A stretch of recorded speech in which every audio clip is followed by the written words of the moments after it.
All right, and welcome back to another episode of the Crimson Podcast. We're here with the boys' winter track team, who's having a very successful season so far. We're joined by Sirius Maristone, John Richardson, Coach Shostak, Brody Watt, and Mikey Dooley.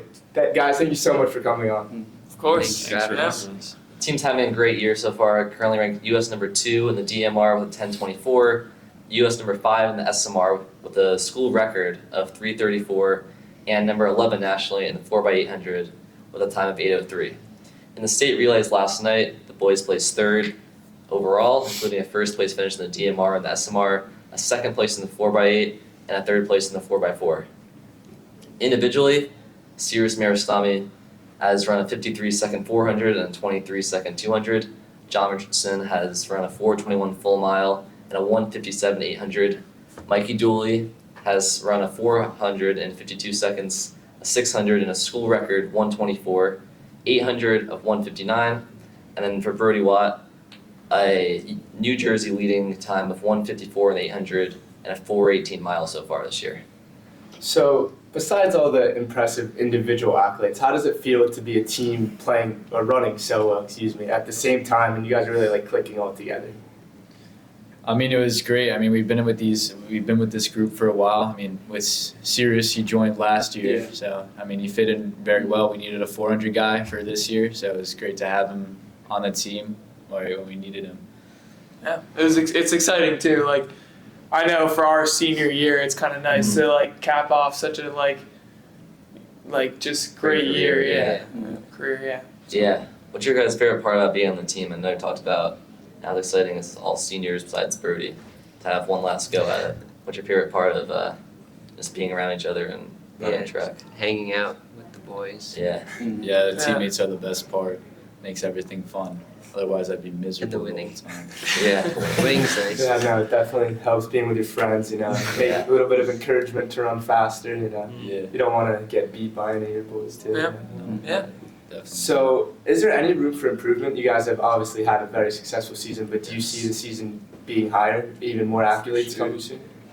For sure. Our goal is to be All-American at indoor nationals or something. We don't know what yet, but one of them. Yeah. Probably the DMR of all Yeah, things. definitely but- possible. And these guys have been, a lot of the meets we go to, they've been running multiple races, but when we get to nationals, when we get to meet of champions, we're going to let them focus on their best event, and when we have a chance to do that, we're going to be pretty dangerous. So, you said the best event. Do you guys have a particular event that you like the most so far, or are you still kind of figuring all that out? For me, it's probably the 8. I've always loved the 8 the most.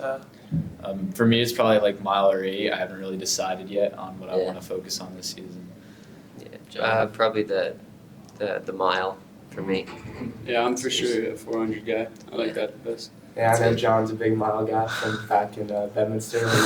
Yeah. I would be on my finishing 8 minutes after you were done and getting ready to go back to class. In terms of the relays, it's hard to say which one is going to be our best event. I mean, we have such a diverse group here that can cover a lot of different distances. So, and what's our best combination? I kind of thought it was the DMR.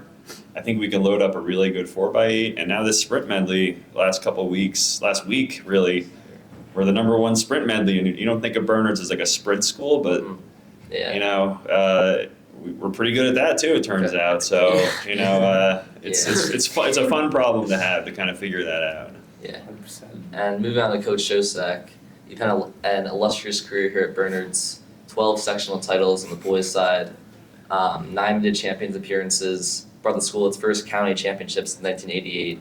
How have you been able to sustain Bernards' tradition for all these years? I mean, I feel like it's a responsibility that I have to maintain that. It means a lot to me to carry on that tradition.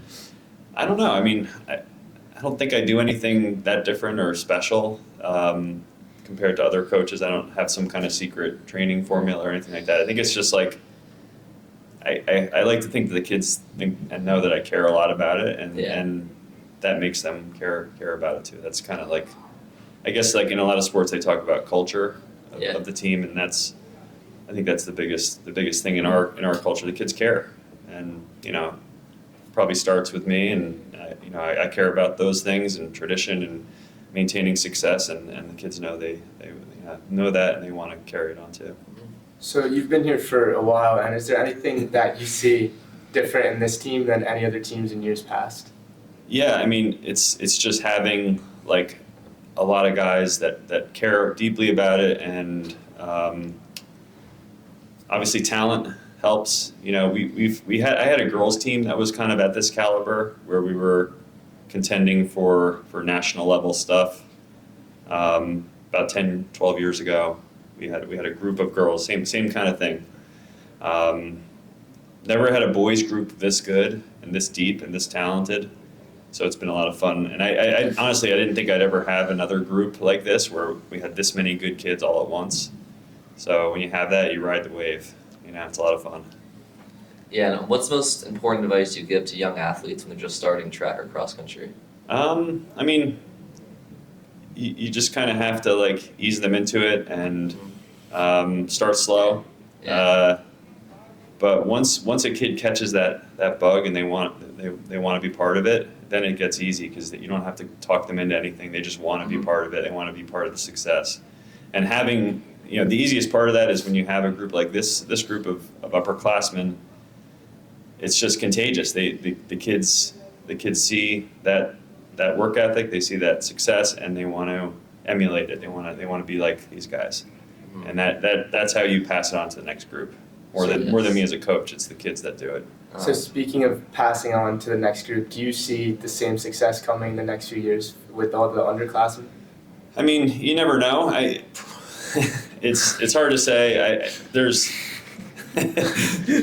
sure, probably not. I mean, this is a rare time for Bernards. I mean, we've had again in the 70s and 80s, we had groups like this. You don't get a Brody Watt every year. Mm-hmm. He's the second kid I've had at this level probably, or John Richardson. You know, it's these guys are the best I've ever had, honestly. So you can't duplicate that every year, especially at a small school. Mm-hmm.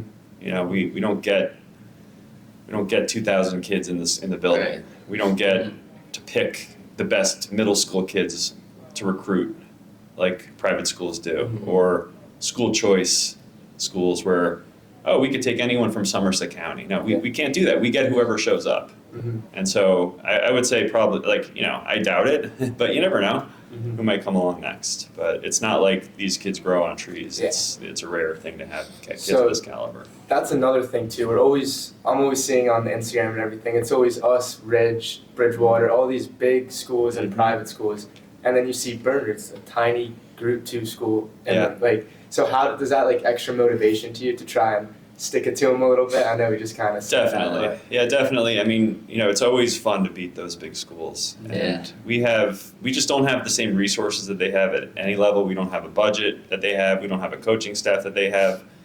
And it does create, and we have a much smaller pool of kids to pick from, so it creates an us versus them mentality. And, when we beat them, it makes it extra sweet. Yeah, it's very impressive. Yeah. And the final question for all you guys, what's your inspiration for running in general, for doing track? Do you have a inspiration or motivation that keeps you going, or is it just? Like the competitiveness. Mm. I'm very competitive as a person, so I always loved winning, and I loved racing. Yeah. Even when I was younger, I loved racing people, so I guess that just kind of carried over, and I just like the thrill of the win. Yeah. Yeah, I would piggyback off what he said. I would say I'm a very competitive person, and I would say it started in sophomore year when I started, when I got a first taste of that win, and then I was just it felt good. Yeah, and I also use running to kind of clear my mind and everything. So it just is I just really love it at this point. So. It's and then besides the winning, it's the friends. Mm-hmm. The kids on the running team, they're my friends. And I look forward to going to practice at the end of the day because I get to hang out with my friends. I think Brody mentioned it, but I started junior year, so I started pretty late. And I think that kind of pushed me to, every practice work a little bit harder and keep pushing myself to get to the level of these guys. And I think that and the enjoyment that I have for it is what keeps me going. All right. Thank you guys so much for coming on today.